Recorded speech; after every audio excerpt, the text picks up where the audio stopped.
खरं तर उन्हाळा आला की ताजेतवाने थंडगार आणि चविष्ट काहीतरी खाण्याची इच्छा होते आणि अशावेळी वॉटरमेलन चाट हा एक मस्त पर्याय ठरतो.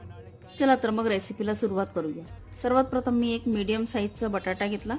त्याला पाण्याने स्वच्छ करून कोरडं करून घेतलं व गॅसवर जाळीवर ठेवून त्याला भाजून घेतलं. भाजून झाल्यावर त्याला पील करून घेतलं आणि त्याचे छोटे छोटे पीसेस कट केलेत. ते एक बाउलमध्ये घेतलं व त्यात काश्मीरी लाल मिर्च, काळं मीठ आणि चाट मसाला घातला आणि छान मिक्स करून घेतलं. त्यानंतर वॉटरमेलन घेतलं, त्याला मधातून कट करून त्याचे पीसेस करून घेतले. मी स्क्वेअर शेपमध्ये त्याला कापून घेतलं.